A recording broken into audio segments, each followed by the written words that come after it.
এক ছোট্ট গ্রামে থাকত রাইনা, এক কৌতূহলী আর চঞ্চল মেয়ে। সে প্রতিদিন বাগানে খেলত, কিন্তু একদিন সে দেখতে পেল একটা অদ্ভুত সোনালী রঙের লেবু গাছ, যেটা আগে কখনো ছিল না। সে গাছের একটা লেবু ছিঁড়ে মুখে দিয়েই চমকে উঠল। এই লেবু খেলেই সে যা চায় তাই হয়ে যায়। যেমন, আমি একটা আইসক্রিম চাই, পাফ! আকাশ থেকে আইসক্রিম পড়ে।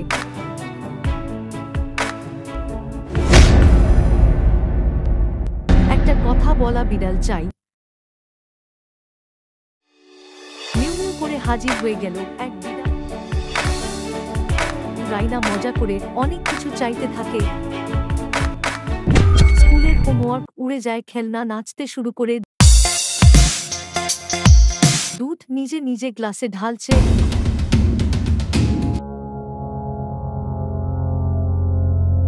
একটা টিভি চরিত্র বাস্তব হয়ে ঘরে ঢুকে পড়ে।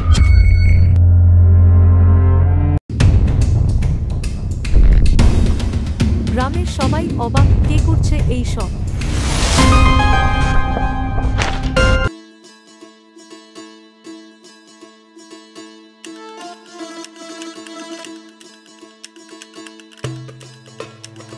এবারে বিপদের শুরু। একদিন রাইনা ভুল করে বলে, সবাই শুধু আমাকেই পছন্দ করুক, বাকিদের না।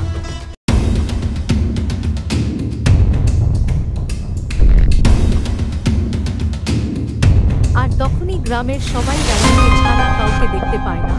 বন্ধুদের সাথে খেলা বন্ধ, মা বাবা কিছু মনে রাখে না।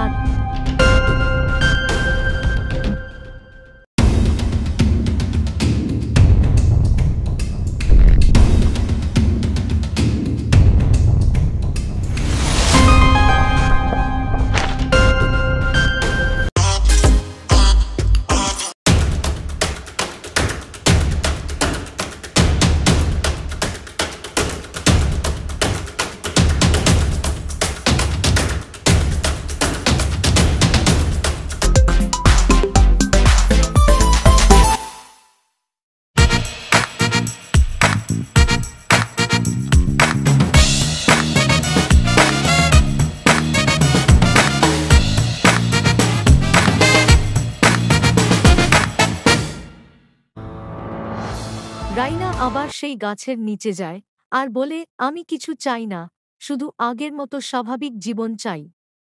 তখন হালকা হাওয়া আসে,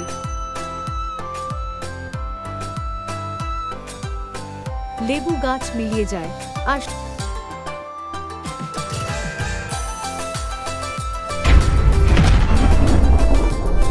সবকিছু আবার আগের মতো হয়ে যায়। রাইনা শিখে যায়, নিজের চেষ্টা আর ভালোবাসাই সবচেয়ে বড় জাদু। তাহলে আমরা এই গল্প থেকে শিখলাম, নিজের ইচ্ছা পূরণের দায়িত্ববোধ দরকার। সবকিছু পেতে গেলে মজা থাকে না, ক্ষমতার সাথে আসে দায়িত্ব। Just like a little superhero message.